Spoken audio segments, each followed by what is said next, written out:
저는 부산에 살고 있는 30대 남성입니다. 제가 기장에 거주할 때 있었던 일인데요. 직접 경험한 당사자로서 절대 잊을 수 없는 사건이고 다들 조심하셨으면 하는 뜻으로 사연을 보냅니다. 5년 전에 있었던 일이니까 제가 20대 후반에 경험한 일입니다. 그 시절 제가 하던 일은 아는 형님 가게에서 1톤 트럭으로 각종 배달 업무를 하고 있을 때였죠. 뭐 큰 돈이 되는 건 아니었지만 어차피 저는 독신주의라 혼자 벌어 먹고 살기에 충분한 월급이었습니다. 그 당시 가게에서 5km 정도 떨어진 곳에 살고 있었고 그곳 근방에서 일어난 섬뜩한 경험담이죠. 사건이 일어난 그날 밤은 평소보다 조금 늦게 퇴근하던 길이었는데 그게 일이 많아서 그런 건 아니었고 가게 형님이 좋은 여성분이 있다면서 자꾸만 소개를 해주겠다는 겁니다. 앞서 말씀드렸듯이 저는 독신주의라 결혼은 물론 여자를 사귈 생각조차 없었는데 가게 형님은 저를 생각해서 참한 여성분을 소개해준다고 하셨고 그 말에 끝내 거절하느라 평소 시간보다 퇴근이 늦어졌던 거죠. 저는 얼른 씻고 맥주 한잔 하려는 생각으로 서둘러 집으로 향했습니다. 잠시 후 제가 거주하는 원룸 주차장에 트럭을 주차하고 차에서 내리는데 어디서 이상한 소리가 들리더군요. 그래서 무심코 골목 부근을 쳐다봤더니 글쎄 바닥에 사람이 누워있는 겁니다. 그냥 지나쳤으면 몰랐을 텐데 어딘가 불편한지 끙끙 앓는 소리를 내고 있었죠. 뭐지? 사고라도 난 건가? 누구라도 그런 상황이 되면 모른 척하고 지나가는 건 힘들 겁니다. 물론 저도 마찬가지였기 때문에 얼른 사람이 쓰러져 있는 부근으로 뛰어갔죠. 저기요, 괜찮으세요? 어디 다친 거예요? 가까이 가보니 저와 비슷한 나이대의 여성이었고 다리를 다친 건지 꽤나 힘들어 보이는 모습이었습니다. 저는 그 여자를 일으키고 나서 119에 전화를 하려고 하는데 갑자기 제 팔을 잡고 말을 하더군요. 아니에요, 괜찮아요. 다친 게 아니고 제가 가끔가다 다리에 쥐가 나서 그런 거예요. 119까지는 안 불러주셔도 되는데. 저 혹시 안 바쁘시면 부탁 한 가지만 해도 될까요? 그래서 무슨 부탁이냐고 물었더니 본인 휴대폰 액정이 깨졌다고 전화 한 통만 써도 되냐는 말이었죠. 뭐 무슨 사정인지는 모르겠지만 전화 정도야 크게 어렵지 않은 부탁이기에 선뜻 휴대폰을 건넸습니다. 그 여자는 어디론가 전화를 걸더니 아무 말 없이 한참 휴대폰만 들고 있었고 얼마 지나지 않아 다시 휴대폰을 돌려주더군요. 아, 이거 큰일 났네. 친구가 전화를 안 받네요. 여자가 하는 말은 친구가 여기 근방으로 이사를 왔고 친구에게 문자로 주소를 받았답니다. 여자는 친구 집을 찾다가 갑자기 다리에 쥐가 나서 넘어졌고 그 바람에 휴대폰 액정이 깨졌는데 주소를 잊어버려 난감한 상황이라는 말이었죠. 정말 죄송한데요. 친구한테 전화가 올 수도 있으니까 잠깐만 같이 있어주시면 안 될까요? 좀 전 제 휴대폰으로 친구에게 연락을 했으니 조금만 기다려달라고 했고 솔직히 그냥 집으로 가고 싶었지만 여자 혼자 두고 가기에는 마음이 편하지 않아서 잠깐만 같이 있어주기로 했었습니다. 그 여자는 저와 같이 있으면서 개인적인 질문들을 계속하던데 여자친구가 있는지 이상형은 어떻게 되는지 그런 걸 계속 묻더군요. 요즘 말로 플러팅을 한다고 보면 되는데 계속 저에게 관심이 있는 것처럼 질문들을 했었습니다. 하지만 제가 무뚝뚝하게 대답하고 별 반응이 없자 그 여자는 무안했는지 다른 곳만 쳐다보고 있었죠. 그런데 그 시점부터 여자의 행동이 뭔가 좀 이상하다고 느껴졌는데 그게 누가 봐도 티가 날 정도로 주변을 두리번거리고 있더군요. 뭐 찾으세요? 아니요, 그런 건 아니고요. 분명 대답은 아니라고 했지만 지나가는 사람을 살피는 것처럼 수상한 행동을 반복하는 겁니다. 저는 5분 정도만 더 있다가 그냥 집으로 가야겠다 그런 생각을 하고 있었는데 그때 뒤에서 처음 보는 아저씨가 다가와 저에게 말을 걸더군요. 어이, 오랜만이다. 여기서 또 만나네? 네? 야, 임마. 장난 그만하고 술이나 한잔하러 가자. 생판 얼굴도 모르는 사람이 다가와 아는 척을 하니까 순간 당황스러워서 어이가 없었습니다. 그 아저씨는 제 어깨에 손을 올리더니 저희 집과 반대 방향으로 저를 끌고 가더라고요. 아니, 왜 그러세요? 이거 나요. 그렇게 그 여자와 자연스럽게 헤어지게 되었고 어느 정도 거리가 떨어지자 그제야 아저씨가 입을 열었죠. 많이 놀랐죠? 미안해요. 사실 내가 이 근방 주택에 살고 있는데 아까부터 보니까 너무 위험해 보여서요. 그리고 아저씨는 지금까지 목격했던 이야기를 해주는데 너무 소름이 끼치고 무서웠습니다. 아저씨는 저희 집 맞은편 단독주택 2층에 살고 있었는데 친구와 테라스에서 이야기를 나누고 있던 중 이상한 걸 목격했다고 하더군요. 20분 전쯤이었나? 남자와 여자가 나란히 골목에서 길을 걷고 있었는데 여자가 혼자서 앞으로 뛰어가더니 갑자기 바닥에 누워버렸고 같이 있던 남자가 누워있던 여자를 모른 척하고 가더랍니다. 모르는 사람도 아니고 좀 전까지 같이 걷던 일행인데 그냥 지나가는 것도 말이 안 되고 너무 황당해서 지켜보고 있었다고 했죠. 남자는 여자를 지나쳐 걸어가더니 갑자기 차 뒤에 숨어 그 자리에 가만히 서 있었고 잠시 후 제가 나타나 그 여자를 도와주고 있었답니다. 그런데 여자가 전화를 걸고 있을 때 조금 전 숨어있던 남자가 이상한 수신호를 했다고 하더군요. 머리 위로 크게 세모 모양을 만들었다고 하는데 그게 무슨 뜻인지는 전혀 알 수 없었다고 합니다.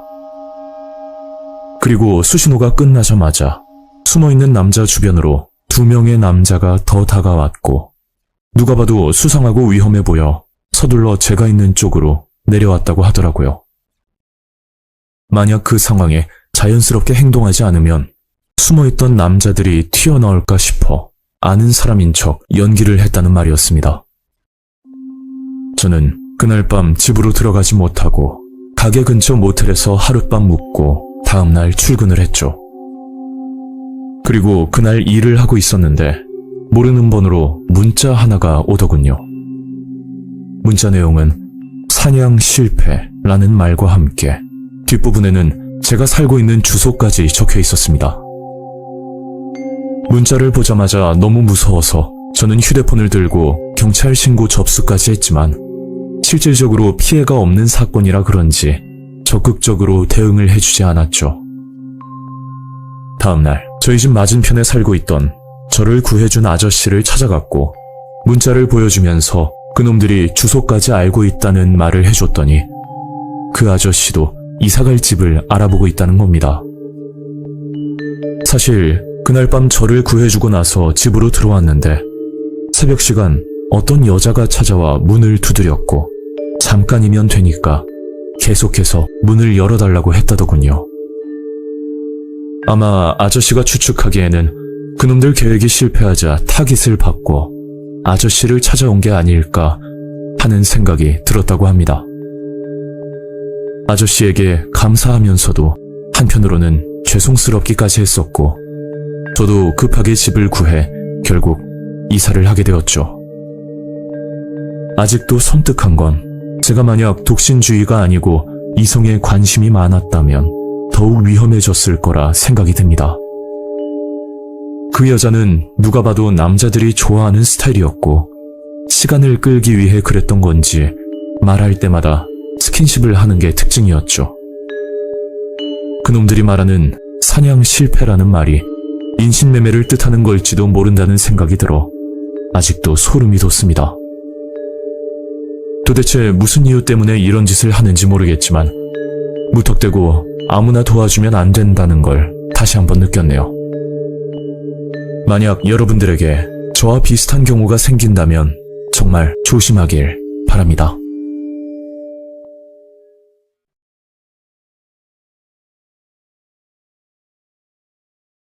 안녕하세요. 저는 대구에 거주하는 30대 남성입니다. 이 이야기는 저희 친누나의 전 남편, 매형에게 있었던 일인데 순간의 판단으로 돌이킬 수 없는 비극을 불러왔던 사건 중에 하나라 볼 수 있습니다. 때는 3년 전, 저희 누나가 전 남편인 매형을 만나 결혼을 한 지 대략 1년 차쯤에 있었던 일입니다. 누나가 매형을 처음 집으로 데리고 왔을 때 저희 부모님께서 심하게 반대를 하셨는데 그 이유가 바로 매형의 직업 때문이었죠. 매형은 평범한 직장인이 아니었고 20대 때부터 술 장사를 하고 있었는데 그것도 일반 가게가 아니고 아가씨들을 불러 손님들을 접대하는 조금 문란하다고 볼 수 있는 그런 주점이었습니다. 저희 아버지는 교사직으로 공무원 생활을 하면서 굉장히 바르게 살아왔던 분이라 그런지 더욱 매형의 직업이 마음에 들지 않는다고 하면서 오랜 기간 반대를 하셨지만 자식 이기는 부모가 없듯이 끝내 결혼을 허락하고 매형을 친아들처럼 받아주셨죠. 그렇게 1년간은 큰 문제 없이 잘 살고 있었는데 어느 날 매형에게 전화가 한 통 걸려왔었습니다. 저남, 요즘 뭐하고 지내? 뭐 별일 없지? 네, 저야 뭐 똑같죠. 매형도 잘 지내시죠? 나야 뭐 잘 지내지. 근데 처남, 내가 할 말이 좀 있는데 이게 전화로 하기에는 좀 그렇고 혹시 내일 시간 어때? 내일은 오후쯤에는 괜찮을 것 같아요. 아, 그래. 그럼 카페에서 차나 한잔 할까? 아, 그리고 너희 누나한테는 나 만난다고 말하지 말고. 알겠지? 저는 전화를 끊고 나서 한참 생각을 해봤는데 평소 안부 말고는 매형과 이런 대화를 하지 않았던 터라 혹여나 누나와 무슨 문제가 있는 건 아닐까 그런 걱정까지 들었습니다. 그리고 다음 날 매형을 만나기 위해 약속 장소로 나갔는데 그 자리에는 매형 말고도 어떤 여자가 앉아있더라고요. 처남 왔어. 여기 이분은 내가 잘 아는 보험 설계사 분이신데 이번에 진짜 좋은 상품이 하나 있다고 해서 갑자기 처남 생각이 나는 거야. 그래서 힘들게 모시고 왔지. 알고 보니 매형이 저를 보자고 했던 이유가 보험 가입 때문이었고 저는 뭔가 속았다는 느낌과 함께 그 순간은 기분까지 좋지 않았었죠. 매형, 이건 좀 아닌 것 같은데요. 갑자기 불러내서 보험 가입이라뇨. 죄송한데 먼저 가봐야 될 것 같아요. 그러자 매형은 갑자기 눈물까지 흘리면서 제게 하소연을 하기 시작하는 겁니다. 처남, 진짜 한 번만 부탁할게. 어떻게 안 될까? 무릎까지 꿇으면서 매형은 제게 부탁을 했고 저도 그 모습에 마음이 약해져 어쩔 수 없이 보험을 하나 가입하게 되었죠. 처남, 진짜 고맙다. 내가 다음에 술 한잔 살게. 그리고 누나한테는 절대 말하면 안 돼. 부탁할게. 매형은 이 사실을 비밀로 해달라며 신신당부를 했고 저도 왜 이런 일을 벌이는지는 모르겠지만 뭔가 말 못할 사정이 있을 거라 생각하고 매형을 이해하려고 했었습니다. 그리고 한 달 정도 지났을 무렵 또다시 매형에게 전화가 걸려왔었는데 이번에는 이런 얘기를 하더라고요. 처남, 밥은 먹었어? 그게 다름이 아니고 혹시 아는 지인 중에 보험 가입하려는 사람이 좀 있을까? 예? 제 주변에 그런 사람이 어딨어요. 매형, 요즘 무슨 일 있어요? 아니야. 알겠어. 수고하고 다음에 연락하자. 그 전화를 마지막으로 한동안 매형의 연락은 오지 않았는데 어느 날 정말 믿기 힘든 끔찍한 소식을 듣게 되었습니다. 그날 누나의 연락을 받았고 그 내용은 매형이 쓰러져 응급실에 실려갔다는 위급한 전화였는데 그 그 전화를 받고 나서 곧장 병원 응급실로 찾아갔었죠. 병원에 도착하자마자 본 매형은 잠이 든 모습이었는데 앞전에 봤던 것과 다르게 매형의 안색이 썩 좋지 않아 보였습니다. 그리고 누나에게 상황 설명을 들었는데 저는 그 말을 듣고 경악을 금치 못했었죠. 너네 매형이 유서까지 쓰고 목숨을 끊으려고 일부러 약 먹고 쓰러진 거야.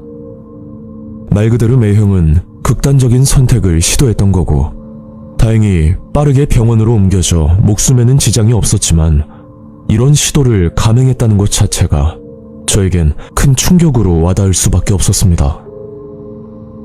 그 뒤로 매형은 퇴원을 하고서도 전처럼 가게 일도 나가지 않고 어딘가 정신이 나간 사람처럼 늘 집에만 있었는데 그런 매형을 보고서 너무 안타깝고 안쓰럽기도 했지만 한편으로는 누나를 혼자 두고 목숨을 끊으려고 했던 사실이 솔직히 원망스럽기도 했었죠. 분명 뭘 숨기는 게 있는 건 분명한데 매형에게 물어봐도 속 시원하게 대답을 해주진 않았고 자꾸만 힘들다는 말만 반복하더라고요. 그리고 이 일이 있고 나서 얼마 뒤 매형이 왜 그런 선택을 하려고 했는지 밝혀지는 사건이 드디어 일어나게 됩니다. 저는 매형을 통해서 가입을 했던 보험을 해지시키려고 보험사에 전화를 해서 보험 해지를 했었는데 그날 오후쯤 보험 담당자라면서 한 여자에게 연락이 오더라고요. 저기요, 지금 나한테 말 한마디도 없이 보험 해지를 하면 어쩌자는 거야? 지금 장난해요? 담당자라는 그 여자는 매형과 카페에서 만난 여자였고 보험 가입을 권유할 땐 세상 친절했던 사람으로 보였지만 그날 전화의 목소리는 저를 죽일 듯한 목소리였죠. 내가 이런 말까지 안 하려고 했는데 그쪽이 처남이라고 그랬나? 자기네 매형이 무슨 짓을 했는지 내 입으로 직접 말을 해줘야 되나? 아니, 무슨 말씀을 하시는 거예요? 그리고 저희 매형이 왜요? 난 그쪽이랑 더 이상 할 말 없고 내가 자기네 누나한테 직접 말해줄게. 그렇게 그 여자는 일방적으로 전화를 끊어버렸고 며칠 뒤 믿었던 매형에게 뒤통수를 얻어맞는 일이 벌어졌었죠. 그날 누나가 저희 부모님과 저에게 할 말이 있다면서 누나 집으로 초대를 했었는데 거기서 믿기 힘든 이야기를 듣게 되었습니다. 그건 매형과 이혼을 한다는 이야기였고 부모님은 깜짝 놀라서 이유를 물었더니 매형이 보험 설계사인 여자와 바람이 났는데 심지어 누나가 집에 없을 때 안방 침대에서 잠자리까지 했었다는 당혹스러운 말을 하는 겁니다. 아니 자네, 지금 우리 딸이 하는 말이 사실인가? 저 장인어른, 제가 입이 10개라도 할 말이 없습니다. 매형은 지금까지 있었던 일에 대해 설명을 했고 그 사건은 이러했었습니다. 어느 날 주점에 자주 방문했던 단골 손님이 어떤 여자를 데리고 왔었다는데 몸매가 늘씬한 건 물론 누가 봐도 상당한 미인이었다고 합니다. 그 후로부터 그 여자가 자주 가게로 놀러왔고 그런 계기로 연락처까지 교환하고 조금씩 친해지게 되었답니다. 여자의 직업은 보험 설계사였고 매형을 만날 때마다 보험 권유를 했었다는데 한날은 그 여자가 술을 먹고 가게로 찾아와 매형에게 스킨십을 하면서 유혹을 한 적이 있었다고 했죠. 거기에 빠져버린 매형이 그 여자와 불륜을 저질렀고 처음에는 서로 좋았지만 시간이 지나고 둘의 관계가 나빠지자 여자는 본인이 피해자라고 매형을 협박하기 시작했었답니다. 그러니까 그 여자의 입장은 매형이 유부남인지도 몰랐고 본인은 매형에게 전부 속은 거라면서 태도를 180도 바꾸고 지속적으로 매형을 괴롭혔다고 하더라고요. 이 사실을 저희 누나에게 들키면 가정이 깨지는 건 시간 문제라 그 여자와 완만하게 합의를 하려고 부탁을 했더니 글쎄 보험 가입을 위해 사람을 소개해주면 끝까지 비밀을 지키겠다고 약속을 했고 매형은 고민 끝에 저를 불러 보험 얘기를 꺼냈던 겁니다. 그런데 제가 보험을 해지한 걸 알고 나서 화가 난 여자는 모든 사실을 저희 누나에게 밝혔고 이 이야기를 듣고 누나는 이혼을 결심하게 된 거죠. 알고 보니 그 여자는 보험 가입을 위해서는 수단과 방법을 가리지 않기로 유명한 여자였고 정확한 건 모르지만 그 보험사에서도 어느 정도 알고 있는 눈치였는데 워낙 실적이 우수하고 보험왕까지 했던 탓인지 개인 사생활이라는 이유로 보험사에선 전혀 신경을 쓰지 않는 눈치였습니다. 결국 매형과 이혼을 하고 나서 누나는 혼자만의 삶을 잘 살고 있고 이건 가끔 아버지가 하시는 말인데 결혼 전부터 반대를 했던 게 꼭 직업 때문만은 아니었고 언젠가 한 번은 일이 터질 것 같다는 그런 느낌이 강하게 들어서 더 반대를 했었다고 말씀을 하시더라고요. 요즘 따라 사람을 믿고 만나는 것도 힘든 세상인데 결혼까지 했음에도 서로 신뢰가 무너지는 일도 생기는 법이니 앞으로 저도 좀 더 신중하게 사람을 만나야 될 것 같다는 생각과 함께 이와 비슷한 일이 더 이상 일어나지 않았으면 하는 바람에 이렇게 제보를 하게 되었습니다.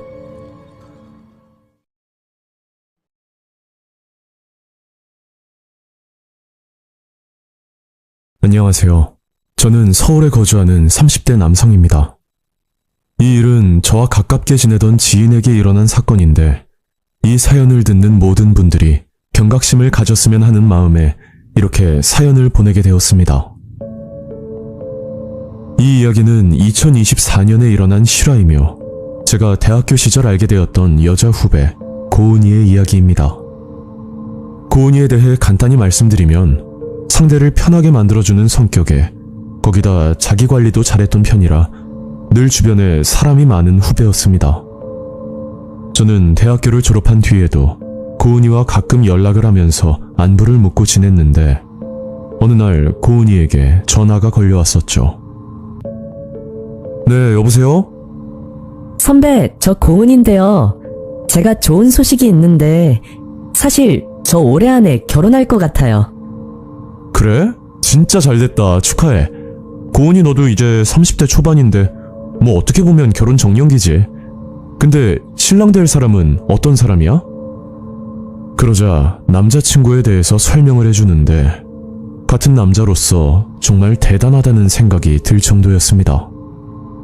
그 당시 고은이는 공기업에 다니면서 비교적 안정적인 생활을 하고 있었는데 결혼 정년기가 다가오자 친구에게 소개팅을 부탁했고 거기서 민철이라는 남자를 만나게 되었다고 합니다. 이 남자는 건축자재 관련 일을 한다던데 30대 초반의 젊은 나이에 꽤나 건실한 사업을 하고 있었고 최근에는 사무실도 확장한 데다 또 건축자재를 운반하는 트럭까지 구비할 정도로 사업이 잘 되고 있다는 말을 하더라고요. 야, 그 친구 대단하네. 집안이 좀 부유한 편이야? 아, 그런 건 아니에요. 남자친구도 밑바닥부터 일해서 돈 한 푼 안 쓰고 모아서 시작했는데 운이 좋았나 봐요. 그래, 진짜 축하하고 청첩장 나오면 연락 줘. 저는 기분 좋게 전화를 끊었고 그 후 한 달 정도 지났을 때 마트에 장을 보러 갔다가 우연히 고은이와 고은이 남자친구를 만나게 되었습니다. 고은아, 너를 여기서 만나네? 선배, 이게 웬일이에요? 아, 이쪽은 제가 앞전에 말씀드린 남자친구예요. 고은이는 남자친구와 함께 집에서 요리도 해먹을 겸 마트에 들른 거였고 시간 괜찮으면 카페에서 차 한잔 마시자고 이야기를 하더라고요. 그렇게 카페로 가서 얘기를 나눴고 민철이라는 친구는 사람은 참 좋은 것 같은데 저만 느낀 건지는 모르겠지만 뭔가 숨기는 게 있는 듯한 행동을 가끔씩 하는 것 같았습니다. 예를 들면 대화 도중 수시로 휴대폰을 본다던가 아니면 딴 생각을 하고 있는지 말귀를 못 알아듣고 다시 질문을 하는 모습도 보였고 아무튼 조금 이상하다 싶었지만 사업을 하는 친구라 바빠서 그런 거라 혼자 생각하고 그냥 넘겨버렸죠. 민철 씨라고 했죠? 고은이는 내가 참 아끼는 후배거든요. 둘이 결혼하더라도 지금처럼 잘해줘요. 아, 당연하죠. 형님 말씀처럼 제가 잘하겠습니다. 처음 본 사이였지만 민철이란 친구는 넉살이 좋은 성격 탓에 저랑 금방 가까워졌고, 그 만남 뒤로는 민철이와 형님 동생 사이로 지내면서 좋은 관계를 유지하고 있었습니다. 그렇게 고은이와 민철이는 부모님과의 상견례도 마치고 결혼식장과 신혼여행 예약 등 결혼에 필요한 일처리를 진행하면서 둘의 결혼은 아무 문제 없이 이루어지는 듯 했었죠. 하지만 몇 달 뒤, 결혼을 한 달 앞둔 2024년 9월, 저도 믿기 힘들 정도로 충격적인 소식을 듣고 말았습니다. 그날 집에서 TV를 보고 쉬고 있었는데 고은이에게 전화가 걸려왔고 저는 반가운 마음에 얼른 전화를 받았었죠. 고은아, 어쩐 일이야? 선배, 저랑 같이 경찰서 좀 가주실 수 있어요? 혼자서는 너무 무서워서요. 뭐? 경찰서? 아니, 무슨 일인데? 정확히 말 좀 해봐. 일단 제가 지금 선배 집으로 갈게요. 고은이는 차를 끌고 저희 집으로 찾아왔고 저는 고은이와 함께 경찰서로 찾아갔었습니다. 경찰서에는 민철이가 있었고 그제야 모든 내용을 알게 되었는데 참 씁쓸하면서 기가 막힐 노릇이었죠. 그 내용은 2024년 2월로 거슬러 올라갑니다. 민철이는 사무실을 개업하면서 자신의 사업을 도와주었던 사람들과 그리고 친구 지인들을 번갈아 초대하면서 개업식 겸 파티를 진행했었답니다. 평소 술을 좋아했던 민철이는 개업식을 앞두고 소주 500병가량을 구매한 뒤 사무실 창고에 쟁여두고 손님들이 올 때마다 사놓은 술을 마시면서 축하 파티를 열었다고 했죠. 그렇게 4차례 정도 지인들과의 개업식 파티를 끝냈는데 무리하게 소주를 많이 구매했던 탓인지 500병 중 100병 정도의 소주가 남게 되었다고 합니다. 그래서 민철이는 100병의 술을 처분하려는 생각으로 중고 마켓에 소주를 판매한다는 글을 올렸고 그 당시 주류를 중고 마켓에 판매하면 안 된다는 사실을 민철이는 전혀 인지하지 못했던 것 같습니다. 판매글을 올리고 나서 거진 낱개로 구매를 한다는 메시지만 오던 때 갑자기 100병을 전부 구입하겠다는 구매자가 나타났다고 합니다. 그래서 민철이는 구매자에게 연락을 했고 시간은 오후 6시, 구매자가 사무실로 직접 찾아와 직거래를 하기로 약속을 잡았다고 하더라고요. 그렇게 약속 시간이 가까워졌고 민철이는 사무실에서 구매자를 기다리고 있었는데 약속한 6시가 넘었음에도 구매자는 나타나질 않았다고 합니다. 일명 거래 파기를 당했다고 생각을 했고 그냥 집으로 들어가려고 준비를 하고 있는데 때마침 구매자에게 연락이 오더랍니다. 그 내용은 구매자에게 급한 볼일이 생겨 밤 10시쯤 거래를 해도 되냐는 말이었고 마침 그날 스케줄이 없었기 때문에 구매자를 한 번 더 믿어보기로 했다고 했죠. 민철이는 사무실에 앉아 게임을 하면서 구매자를 기다렸고 정확히 밤 10시에 구매자가 사무실로 찾아왔었다고 합니다. 그런데 반전이었던 건 소주 100병을 사러 온 구매자가 20대 초반의 대학생으로 보이는 여자였는데 몸매는 물론이고 외모까지 뛰어난 그런 모습의 여자였답니다.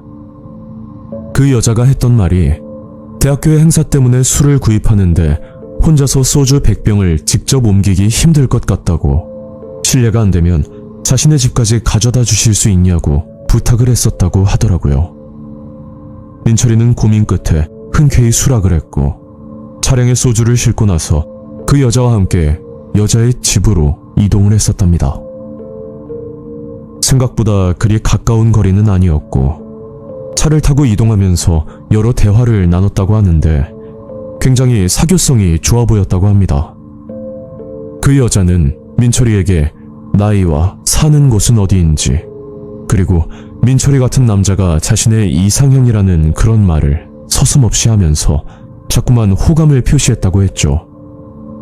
민철이는 이 여자가 왜 이러나 싶은 생각에 당황스럽긴 했었지만 별 대수롭지 않게 넘어갔었고 한참을 달린 뒤 학생들이 많이 거주하는 원룸 건물 앞에 도착을 했었답니다. 여자의 집은 3층이었는데 여자 혼자서 3층까지 소주를 옮기는 게 힘들어 보이기도 했고 이왕 도와주는 거 집 앞까지 들어주기로 마음먹고 현관 앞까지만 술을 날라줬다고 하더라고요. 그런데 사건은 거기서 벌어지게 되는데 그 여자가 민철이를 보고 너무 고생을 했다면서 음료수를 권했고 어쩌다 보니 민철이는 여자와 이런저런 이야기를 나누게 되었다고 했죠. 그 여자는 술을 한잔 하자면서 민철이를 꼬드겼고 그렇게 민철이는 그 집으로 들어가 여자와 술을 마시게 되었는데 이 과정에서 민철이는 술에 취해 그대로 잠이 들었다고 합니다. 그리고 이 사건이 있고 난 뒤 그 여자는 협박을 하기 시작했다는데 자신이 성폭행을 당했으니 합의금으로 5천만 원을 내놓으라는 황당한 말을 듣게 되었답니다. 알고 보니 20대 초반의 대학생이 아니었고 아직 20살도 안 된 미성년자였는데 그걸 빌미로 거진 6개월 동안 협박을 받았다고 하더라고요. 민철이는 절대 그런 일이 없었다고 이 상황에 돈을 주게 되면 본인이 성폭행범이라고 인정을 하는 부분이기 때문에 일부러 돈을 주지 않고 끝까지 버티고 있었다고 합니다. 그러자 그 여자는 경찰에 신고를 했고 둘 사이에 성관계가 오갔는지는 저야 명확하게 알 수가 없지만 둘이 나눴던 카톡 내용에서 정황상 증거가 될 만한 것들이 발견이 되었고 결국 민철이는 결혼을 한 달 앞둔 시점에 미성년자 성폭행으로 인해 경찰 조사를 받게 되었던 겁니다. 그 와중에 고은이는 민철이의 말을 믿고 변호사를 찾아가 자문을 구했지만 이미 증거가 나와 있는 미성년자 성폭행 사건은 변호가 어렵다는 말을 듣고 다른 손쓸 방법을 찾을 수가 없었다고 하더라고요. 그 후로 민철이는 징역형을 선고받고 고은이와의 결혼은 파혼으로 결말을 맺게 되었습니다. 그런데 얼마 뒤 이 사건을 담당했던 조사관에게 의미심장한 말을 들었다고 하는데 그 말은 미성년자인 학생들이 중고마켓을 통해 성인 남자들과 만남을 가지고 나서 성폭행을 당했다고 신고를 하는 사건이 요즘 활개를 치고 있다는 사실을 들었다고 합니다. 저는 제 3자 입장에서 민철이와 그 여자 사이에 어떠한 일이 있었는지는 알지 못하지만 한 가지 분명한 건 중고거래를 통하여 그 누구든 범죄의 표적이 될 수 있다는 점입니다. 현재는 주로 수도권에서 이런 사건들이 유행을 한다고 하는데 만약 중고거래를 하실 때 어딘가 좀 미심쩍거나 또는 과도한 부탁을 하는 경우라면 단호하게 피하시길 권고드립니다.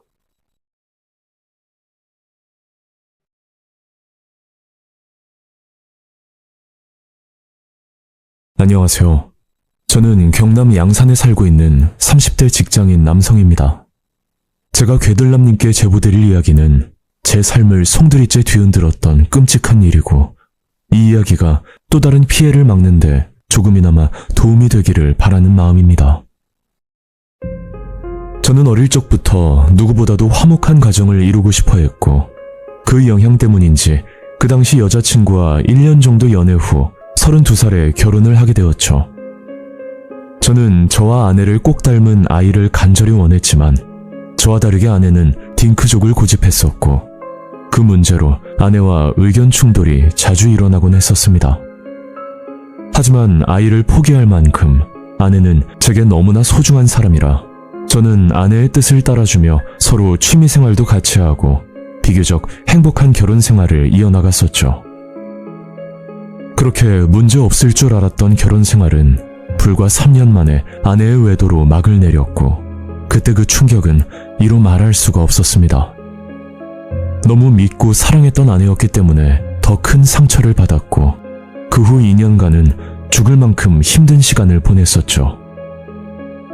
시간이 흘러 제가 37이 되던 해 더 늦기 전에 다시 좋은 사람을 만나 가정을 꾸리고 아이를 가져야겠다는 생각이 들었고 저는 나름대로 갖가지 노력을 했었습니다.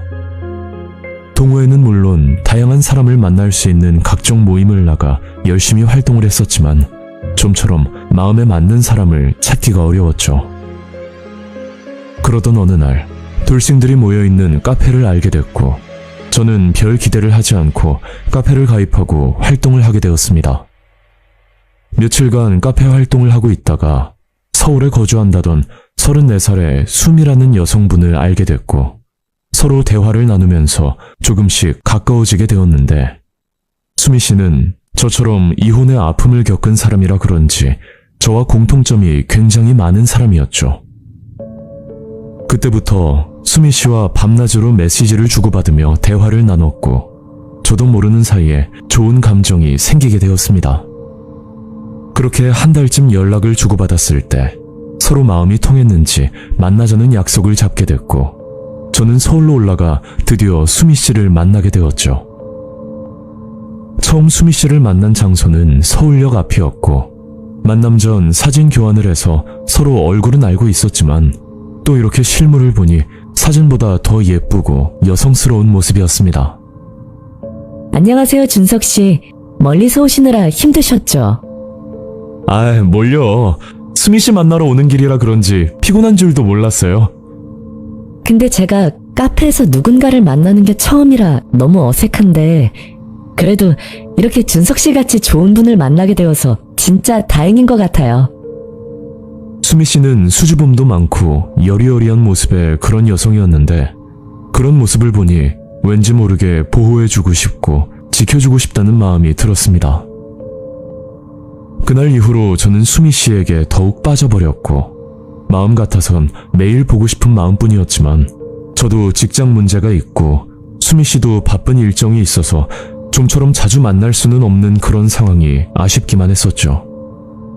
게다가 저는 경남에 거주하고 수미 씨는 서울에 살고 있었으니 왕복 8시간이나 걸리는 장거리 연애라 2주에 한 번 정도 겨우 만날 수밖에 없었습니다. 장거리 연애에 일까지 병행하며 두 지역을 오가는 것이 버겁긴 했었지만 서로에게 점점 더 깊이 끌렸고, 시간이 지날수록 제 감정까지 더 커지게 되었죠. 그렇게 수미 씨와 행복한 연애를 이어간 지 반년 정도 되던 날, 수미 씨에게 전화 한 통이 걸려왔었는데 그건 생각지도 못한 이야기였습니다. 준석 씨, 제가 할 말이 있는데요. 이걸 어떻게 말해야 될지. 준석 씨, 제가 생리를 안 해서 혹시나 하는 마음에 임신 테스트기를 해봤는데 2줄이 나온 거예요. 그래서 병원에 갔다 왔는데 글쎄, 우리 아기가 생겼대요. 저는 상상도 하지 못했던 사실이라 솔직히 당혹스럽긴 했지만 이내 이루 말할 수 없는 감정을 느꼈습니다. 누구보다 아이를 원했던 저였기에 수미 씨의 임신 소식은 너무 기쁘기만 했었고, 저와 같이 수미 씨도 아이를 원하는 입장이라 저희들은 아이를 낳기로 하고 미래에 대해서도 이야기를 주고받게 되었죠. 준석 씨, 우리 아기 태명은 뭘로 지을까요? 글쎄요, 튼튼이 어때요? 그나저나 아기가 수미 씨를 닮아서 너무 예쁠 것 같아요. 정말요? 저는 우리 아기가 준석 씨 닮은 듬직한 아들이면 좋겠어요. 그리고 제 꿈이 현모양처거든요. 제가 준석 씨랑 결혼하면 옆에서 내조하면서 잘 지낼 수 있을 것 같아요. 저는 수미 씨를 더욱 애틋하게 여기면서 수미 씨가 먹고 싶다거나 필요한 것이 있으면 아낌없이 챙겨주면서 행복한 날들을 보내고 있었습니다. 그리고 시간이 지나자 수미 씨는 입덧을 하기 시작했고, 날이 갈수록 입덧이 심해져 음식을 먹는 것은 물론 냄새를 맡는 것조차 힘들어하게 되었죠. 그러다 어느 날 수미 씨와 영상통화를 하고 있었는데 수미 씨가 너무 힘들다면서 하소연을 한 적이 있었습니다. 준석 씨, 저 어쩌죠? 입덧이 갈수록 심해지고 이제 회사 나가는 것도 힘들어요. 아, 그래요? 그럼 잠시 일을 쉬는 건 어때요? 몸도 안 좋은데 무리하지 말고요. 네? 그럼 제가 일을 쉬면 당장 생계는 어떻게 해요? 제가 벌어야 생활이 되는데. 그 말을 듣고 한참을 고민하다 저는 수미 씨에게 일을 그만두라고 말을 했고, 아직 결혼은 하지 않았지만 미래의 아내가 될 수미 씨와 그리고 뱃속의 아이를 위해서 제가 희생을 해야겠다는 생각이 들었습니다. 그날부터 저는 수미 씨에게 매달 월세, 생활비 명목으로 한 달에 300만 원씩 입금을 했고, 그 당시 제 벌이가 넉넉한 편은 아니었지만 수미 씨와 아이를 위해 투잡까지 하면서 열심히 돈을 벌었었죠. 힘들게 돈을 버느라 수미 씨가 있는 서울에는 자주 갈 수가 없었지만, 그 와중에 다행인 건 수미 씨의 언니가 근처에 살고 있어서 같이 병원도 다니며 잘 챙겨준다는 사실에 조금은 마음을 놓을 수가 있었습니다. 가끔 수미 씨는 초음파 사진을 보내주면서 제게 고맙다고 말을 했고, 저는 곧 태어날 아기만 생각하면서 더 노력을 하면서 지냈었죠. 그러던 어느 날, 저는 수미 씨에게 일을 한다고 거짓말을 하고 수미 씨를 놀래켜줄 생각으로 수미 씨가 사는 서울로 깜짝 방문을 한 적이 있었습니다. 그리고 수미 씨 집 근처에서 수미 씨에게 전화를 걸었는데, 그날따라 전화 통화가 되질 않았고 저는 차 안에 앉아서 수미 씨의 연락을 기다리던 중이었죠. 그렇게 얼마간 시간이 지나고 저는 믿을 수 없는 광경을 마주하고 말았습니다.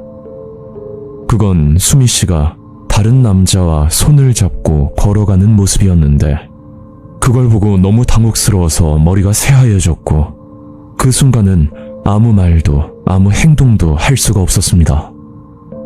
잠시 뒤 수미 씨는 그 남자와 집 앞에서 인사를 하고 헤어졌고, 저는 그제야 차에서 내려 곧장 그 남자를 따라가 말을 걸었었죠. 저기요, 잠시 이야기 좀 나눌 수 있을까요? 네? 누구신데 그러세요? 저 혹시 수미 씨와는 어떤 사이세요? 저요? 저는 수미 남자친구인데요. 근데 뭐 때문에 그러세요? 저는 그 자리에서 그 남자와 오랫동안 대화를 나눈 결과, 돌싱 카페에서 수미 씨를 만난 것부터 수미 씨가 임신을 하고 결혼까지 약속을 했다는 내용까지, 한마디로 그 남자와 저는 서로 똑같은 상황이었다는 엄청난 사실을 알게 되었습니다. 저는 너무 충격을 받고 그 남자와 함께 수미 씨를 찾아가 이 상황에 대해 물어보기로 했었죠. 수미 씨, 이게 다 무슨 일이에요? 그리고 이 남자는 도대체 누군지 솔직하게 말해봐요. 저는 격앙된 목소리로 수미 씨에게 물었고, 옆에 있던 그 남자도 어이가 없다는 표정으로 수미 씨를 쳐다보고 있었습니다. 그러자 수미 씨는 한참을 망설이더니 억장이 무너지는 말을 꺼내더라고요. 저 어쩌다 보니까 두 분과 마음이 잘 맞아서 제가 결정을 내릴 수가 없었어요. 저도 고민을 많이 했었는데 그게 쉽지 않더라고요. 그리고 제 아이는 솔직히 누구 아이인지도 모르겠어요. 수미 씨는 눈물을 흘리면서 말을 했고 그 자리에서 무릎까지 꿇으면서 용서를 빌었습니다. 그 후로 저는 수미 씨에게 이루 말할 수 없는 배신감을 느꼈지만, 뱃속의 아이가 제 아이일지도 모른다는 생각이 자꾸만 들어 쉽게 헤어지기도 힘든 상황이었죠. 그런데 얼마 뒤 수미 씨에게 문자 한 통을 받게 되었고, 그 내용은 수미 씨가 유산을 했다는 내용이었습니다. 그리고 그 연락을 끝으로 수미 씨는 잠적을 해버렸죠. 지금 생각하면 임신을 했다는 수미 씨의 말은 거짓이라고밖에 생각이 들지 않고, 제가 수미 씨에게 받은 임신 테스트기 사진, 그리고 초음파 사진 또한 인터넷에서 구해온 사진이라고 그렇게 예측할 수밖에 없었습니다. 저는 행복한 가정을 그리며 최선을 다했지만 이런 일을 겪고 나니 사람에 대한 마음의 문을 닫아버린 상태입니다. 상식적으로 이해할 수 없는 사람들이 너무나 많은데, 다른 사람의 돈을 뜯어내고 감정을 가지고 장난을 치면서 사기를 치는 사람들이 있다는 현실이 정말 무서울 따름이었죠. 온라인 만남은 항상 조심하시고, 저처럼 섣부른 판단으로 돌이킬 수 없는 상처를 받는 일이 없기를 간절히 바라는 마음입니다.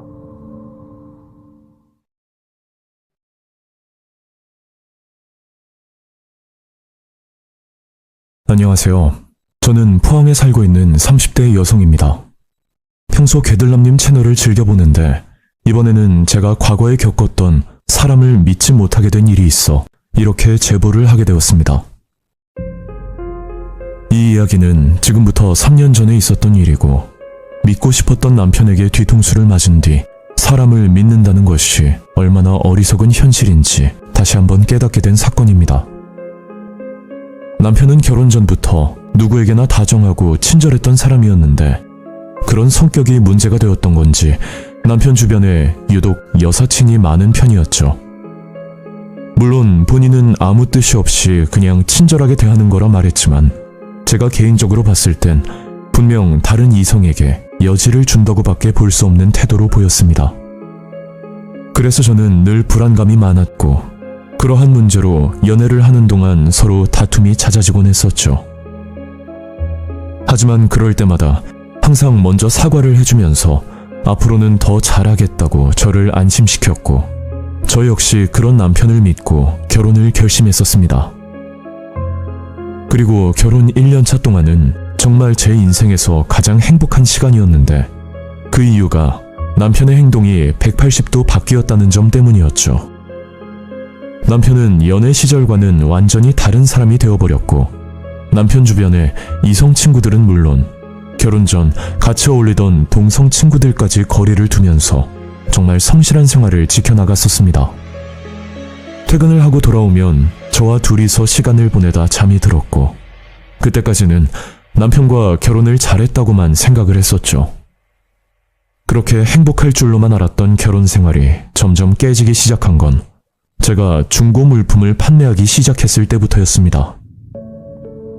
한날은 제가 당근 앱으로 사용하지 않는 화장품 세트를 팔게 되었는데, 하필 구매자와 약속한 시간이 병원 진료 시간과 겹치게 되었고, 구매자에게 양해를 구하기도 애매한 상황이라 저는 재택근무 중이었던 남편에게 대신 거래를 좀 해달라고 심부름을 부탁한 적이 있었죠. 남편은 흔쾌히 알겠다면서 물건을 들고 거래를 하러 나갔고, 저는 이 사소한 부탁이 저희 사이에 금이 가게 될 사건의 시작인 줄은 꿈에도 생각하지 못했습니다. 남편은 당근 거래를 하고 나서부터 뭔가 변화된 모습을 보이기 시작했는데, 첫 번째는 개인적인 약속이나 모임들이 많아졌고, 그리고 친한 친구가 다쳤다며 급하게 나가 다음날 아침에 들어오는 날도 간혹가다 존재했었죠. 그리고 두 번째는 쓰레기를 버리러 가거나 아니면 잠깐 샤워를 할 때도 항상 휴대폰을 가지고 다녔고, 왠지 모르게 손에서 휴대폰을 놓지 않는 그런 느낌이 강하게 들었습니다. 분명 누군가와 메시지를 주고받는 건 확실했고, 혼자서 실실 웃고 있다가도 제가 다가가면 황급히 표정을 바꾸곤 했었죠. 또 금요일 저녁이면 늘 저와 영화를 보던 사람이 이제는 당연하다는 듯이 친구와 약속이 있다고 말하는 날이 많아졌습니다. 저는 연애 때 느꼈던 그 불안감이 스멀스멀 피어올랐고, 한 번 피어난 의심은 계속해서 저를 괴롭게 만들었죠. 하루하루 달라지는 남편의 모습에 피가 마르는 기분이었고, 저는 도저히 안 되겠다는 생각에 결국 남편을 미행하기로 마음을 먹었습니다.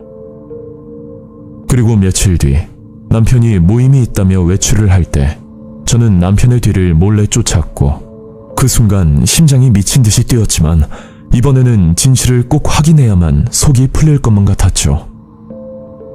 그래서 남편을 미행한 결과 남편이 도착한 곳은 집 근처의 한적한 카페였고, 대략 5분 정도 지난 뒤 어떤 낯선 여자가 카페로 들어와 남편의 맞은편에 앉는 모습을 목격하게 되었습니다. 두 사람은 무슨 이야기를 하는지는 모르겠지만 마치 그 모습은 다정한 연인처럼 보였고, 그걸 보자마자 이성의 끈을 놓고 말았었죠. 그 길로 곧장 카페로 들어가 남편에게 다가갔고, 남편은 저를 보고 소스라치게 놀란 표정이었는데, 저는 남편보다 그 여자가 더 가증스럽고 짜증이 나서 도저히 견딜 수가 없었습니다. 저기요, 제 남편이랑 도대체 무슨 사이예요? 네? 저기 오해하시는 것 같은데요. 저희 지금 당근 거래 때문에 만난 거거든요. 그래 여보, 조금 늦는다고 하시길래 날씨도 덥고 그래서 카페에 들어온 거야. 그리고 그 여자는 제게 휴대폰을 보여줬고, 당근 거래 대화 내용을 보자마자 저는 너무 민망하고 부끄러워서 고개를 들 수도 없을 정도였죠. 그 채팅방에는 다양한 종류의 피규어를 판매한다는 글이 올라와 있었고, 남편과 그 여자는 단순 거래를 위해 카페에서 만난 것이 맞았습니다.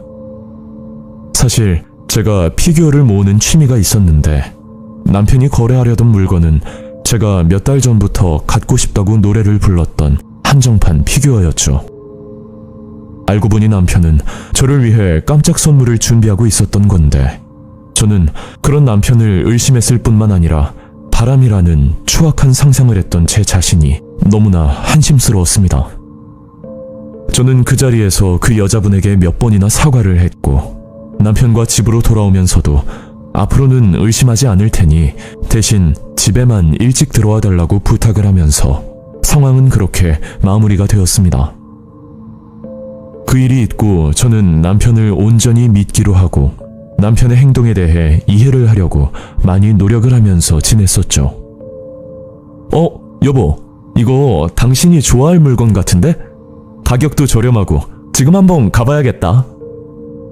남편은 틈만 나면 당근 거래를 하러 나갔었고, 제게 뭔가라도 해주려는 그런 남편의 모습에 미안하면서 고마운 그런 마음뿐이었습니다. 하지만 얼마 뒤 저희 집으로 한 남자가 찾아오면서 이 모든 믿음은 산산조각이 나고 말았었죠. 초인종 소리에 현관을 열었더니 처음 보는 한 남자가 보였고, 그 남자의 표정은 아주 싸늘하게 보였는데, 제가 무슨 일이냐고 묻자 그 남자는 저희 남편 이름을 말하면서 이런 말을 꺼내는 겁니다. 지금부터 제 말 잘 들으세요. 댁의 남편이 제 아내와 바람이 나서 이렇게 찾아왔거든요. 그 남자의 말은 저희 남편과 본인의 아내가 불륜 관계라는 충격적인 말이었는데, 처음에는 그 말을 믿지 않았지만 그래도 얼굴도 모르는 남이 저희 집까지 찾아와 이런 말을 한다는 것 자체가 분명 무슨 일이 있기 때문에 찾아온 거라는 그런 불길한 생각이 들었습니다. 아니, 무슨 근거로 그런 말씀을 하시는 거예요? 뭐 증거라도 있어요? 그러자 그 남자는 얼마 전부터 아내의 행동이 의심스러워 흥신소에 의뢰를 했다고 하는데, 흥신소에서 제공받은 증거 사진과 그리고 차에서 녹음된 음성들을 제게 보여주더라고요. 참나, 제가 밑도 끝도 없이 여길 이렇게 찾아왔겠어요? 이제 좀 믿으시겠죠? 그리고 아직 제 아내한테는 말 안 했거든요. 저는 이혼할 생각은 전혀 없고 그냥 이 집 남편하고 단판 지으려고 찾아온 거예요. 저 일단 며칠만 기다려주시면 안 될까요? 저도 확실한 증거를 제 눈으로 봐야 할 것 같아서요. 그 남자가 보여준 증거들이 충분히 있지만 저는 안면도 없는 남자의 말보다 직접 제가 확인을 해야 될 것만 같아서 며칠간 시간을 달라고 부탁을 했었죠. 그리고 그날 밤 남편에게 술상을 차려주면서 오랜만에 술을 한잔하자고 권유를 했고, 결혼 전부터 술은 누구에게도 지지 않는 저였기 때문에 그날 밤 취해서 쓰러질 만큼 술을 마셨습니다. 남편은 취기가 올랐는지 그 자리에서 쓰러져 잠이 들었고, 저는 그 틈을 타서 남편 손가락을 가져다가 남편의 휴대폰을 몰래 열어보았습니다. 그렇게 한참 휴대폰을 살펴보고 있는데 카톡이나 문자, 그리고 통화 기록까지 샅샅이 뒤졌지만 딱히 의심스러운 내용은 전혀 발견할 수가 없었죠. 남편이 미리 지웠을 수도 있지만 평소 남편은 치밀할 정도로 꼼꼼한 성격은 아니라 흔적이 남아있을 거란 생각이 들었습니다. 그때 문득 당근 앱이 머릿속을 스쳤고, 저는 설마 하는 마음에 당근 앱을 열어 채팅 목록을 확인하는 순간 그제야 모든 걸 알 수가 있었죠. 남편은 전혀 필요가 없는 여성용 치마 또는 원피스를 파는 여러 명의 판매자에게 토시 하나 틀리지 않고 똑같은 메시지를 보내고 있었습니다. 그건 거래하고 싶어요 라는 지극히 평범한 메시지였는데, 한 가지 수상한 건 메시지 뒤에 하트 이모티콘이 있었던 사실이었죠. 그리고 대부분의 판매자는 답이 없었지만 그중 한 명의 채팅방에는 내일은 7시에 카페에서 만나자는 메시지가 하나 보였습니다. 저는 모든 걸 체념하고 다음날 아침 남편에게 솔직하게 말을 하라고 했더니 남편은 적반하장으로 도리어 화를 내면서 제게 언성을 높이더라고요. 당신 또 시작이야? 내가 분명히 말했지. 피규어 거래하는 분이랑 가끔 연락하는 거 가지고 지금 또 나 의심하는 거야? 진짜 사람 짜증나게 하네. 피규어? 그럼 치마나 원피스는 당신이 왜 필요한 건데? 내가 언제 필요하다고 했어? 그건 그냥 당신 선물 사주려고 그랬던 거지. 이제 더 이상 못 들어주겠다. 며칠 전에 그 여자 남편이 우리 집에 찾아와서 사진부터 음성 녹음까지 다 보여주더라. 당신 이제 어떻게 하려고 그러고 다니는 거야? 그러자 남편은 더 이상 빠져나갈 길이 없다고 생각했는지 그제야 모든 걸 털어놓기 시작했는데 남편의 이야기를 듣고 도무지 이 남자와 같이 평생을 살 자신이 없어져 버렸습니다. 그러니까 제가 처음 남편에게 당근 심부름을 부탁했을 때 그날 남편과 거래를 했던 사람이 바로 불륜을 저지른 그 여자였고 처음 보자마자 서로 호감이 생겨 그날 카페에 가서 개인적인 이야기까지 나눴다고 합니다.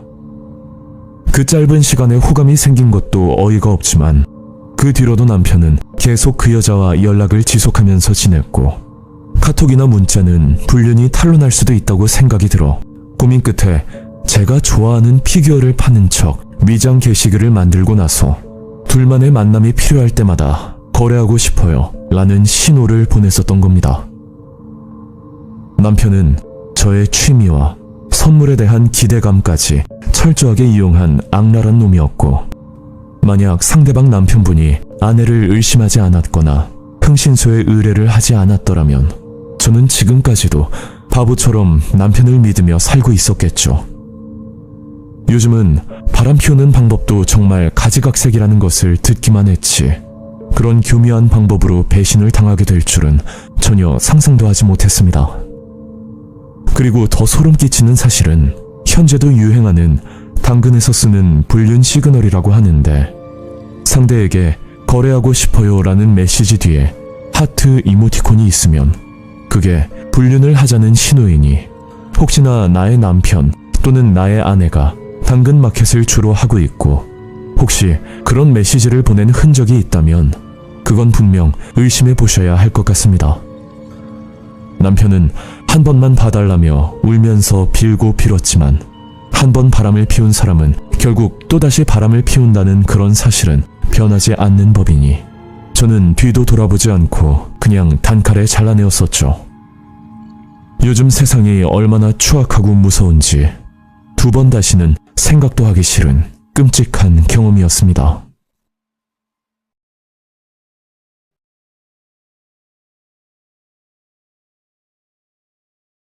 안녕하세요. 저는 인천에 거주하는 20대 여성입니다. 이 일은 제가 대학교 생활을 할 때 있었던 일인데 너무 소름이 끼치고 충격적인 사건입니다. 지금부터 3년 전 제가 22살 때 겪은 일이었죠. 그 당시 저는 대학교를 다니던 학생이었고 여러 가지 사정 때문에 학교 근처 원룸방에서 혼자 자취를 하고 있을 때였습니다. 그리고 여기서 거주한 지 약 10개월 정도 지났을 무렵 한날은 주인 아주머니께 아주 황당한 이야기를 듣게 되었죠. 저기 301호 학생, 내가 학생 때문에 얼마나 스트레스를 받는지 알아? 네? 아니, 무슨 말씀인지 잘 모르겠어요. 글쎄, 지금 주변에서 시끄럽다고 하루에도 몇 번씩 항의 전화가 오는데 내가 미치겠어 정말. 집안에서 구두 소리도 들리고 또 하루 종일 물 트는 소리까지 들린다고 하는데 도대체 왜 그러는 거야? 아무튼 조심 좀 해줘. 내가 부탁할게, 응? 주인 아주머니는 본인 말만 하고 나가버리셨고 저는 그 말을 듣고 너무 어처구니가 없었습니다.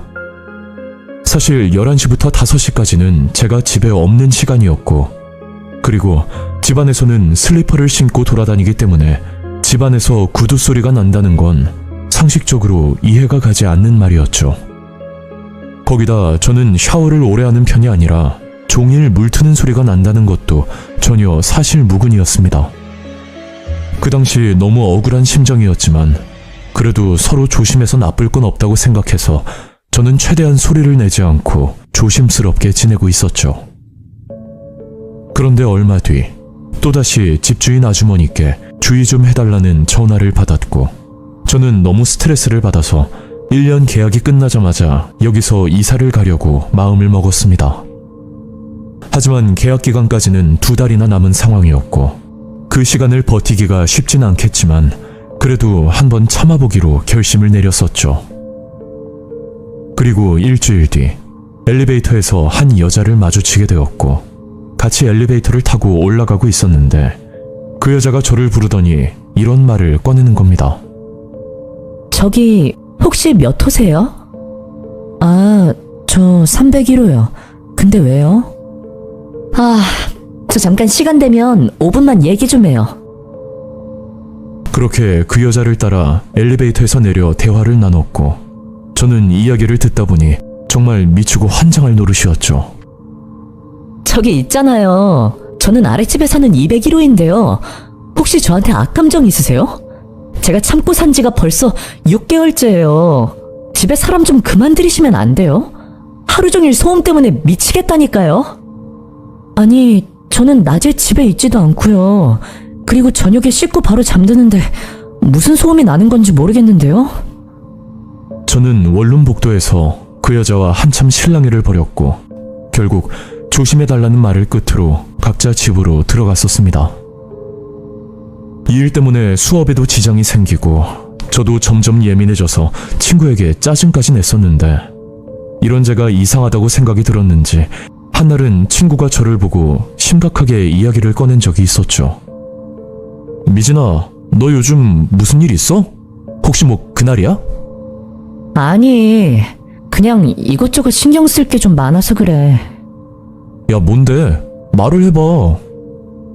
저는 유일하게 하나뿐인 남사친에게 그동안 있었던 일을 어렵게 꺼냈고, 제 얘기를 들은 친구는 제가 생각지도 못한 이야기를 꺼냈었는데, 그 말을 듣고 나니 너무 소름이 끼치더라고요. 미진아, 내가 몇 달 전에 아는 선배한테 들은 얘기거든? 내가 말하는 게 정답은 아닌데 혹시 네가 집에 없을 때 누가 너희 집에 들어오고 뭐 그런 거 아니야? 아니, 내가 아는 선배도 현관문 비밀번호를 어떻게 알아냈는지는 모르겠는데 선배가 집에 없을 때 막 들어오고 뭐 그랬다고 하더라고. 친구 말을 듣고 나니 어쩌면 그런 일이 있을 수도 있겠다는 생각이 스쳤고, 그날따라 혼자서 집에 들어가는 게 엄두가 안 나서 그날 친구에게 저희 집안을 확인해달라고 부탁을 했었습니다. 그래서 친구와 같이 집으로 들어와 집안을 샅샅이 뒤졌는데 딱히 누가 들어왔다는 흔적은 전혀 찾을 수가 없었죠. 저는 그날부터 하루하루가 피가 말리는 불안한 느낌이 들었고, 눈만 감으면 숙면을 하던 제가 얼마나 스트레스를 받았는지 이유 모를 불면증까지 생기고 말았습니다. 그렇게 한 달이란 시간이 지나고 여전히 소음 문제는 해결이 되지 않은 상태로 지내고 있었는데, 그날은 제가 몸이 너무 안 좋아서 오후 1시쯤 일찍 집으로 들어간 적이 한 번 있었죠. 비밀번호를 누르고 집으로 들어갔는데 어디선가 둔탁한 소리가 들렸고, 저는 이게 어디서 나는 소리인지 의아하기만 했었습니다. 그래서 집안을 둘러봤는데 화장실 문이 살짝 열려있는 걸 발견하고 곧장 달려가서 문을 열었지만 화장실에는 아무것도 보이지 않았죠. 그런데 한 가지 이상한 점은 머리를 감은 지 얼마 안 된 것처럼 화장실에서 샴푸 향이 진하게 났었는데, 참고로 그날 아침은 제가 몸이 안 좋아서 머리도 감지 않은 날이었습니다. 그 순간 친구에게 들었던 말이 생각나면서 온몸에 소름이 돋았고, 친구 말대로 이 집에 누군가 있을 수도 있겠다는 그런 섬뜩한 생각이 스치기 시작했죠. 저는 너무 무서운 나머지 친구에게 전화를 걸어 지금 집으로 와달라고 사정을 하면서 부탁을 했었습니다. 다행히 친구는 10분도 안 돼서 저희 집으로 도착했고, 저 대신 집안 곳곳을 살펴보고 있었는데 친구가 보일러실 창문을 열더니 아무 말도 하지 않고 멍하니 밖을 쳐다보고만 있는 겁니다. 그래서 저도 그쪽을 한번 쳐다봤었는데 3층 베란다 난간에 어떤 여자 하나가 매달려 서 있었고, 저는 너무 충격을 받아서 집주인 아주머니께 전화를 걸었었죠. 경찰 신고보다 먼저 주인 아주머니께 전화를 걸었던 건 주인 아주머니가 4층에 직접 거주를 하고 계셔서 경찰보다 해결이 빠를 거라는 생각뿐이었습니다. 제 생각대로 주인 아주머니는 곧장 저희 집으로 오셨고 도착하자마자 베란다 난간에 있던 여자를 집으로 끌어당겼는데 그때 또 한 번 충격을 받고 말았었죠. 알고 보니 베란다 난간에 있던 여자는 긴 생머리 가발을 쓴 남자였고 그 남자가 입고 있던 옷들이 바로 제 옷이라는 걸 그제야 확인할 수 있었습니다. 그런데 갑자기 주인 아주머니의 태도가 180도 바뀌면서 제게 한 번만 봐달라고 사정을 하는 겁니다. 저는 지금까지 저를 오해하고 소음의 원인이 제게 있다고 의심을 했던 부분 때문에 제게 용서를 구하는 거란 그런 단순한 생각이었는데 사실 그보다 더 섬뜩한 일이 존재하고 말았었죠. 저희 집에 들어온 그 남자의 정체는 바로 주인집 아주머니의 막내 아들이었고 주인 아주머니가 용서를 구하는 건 경찰에 신고하지 말고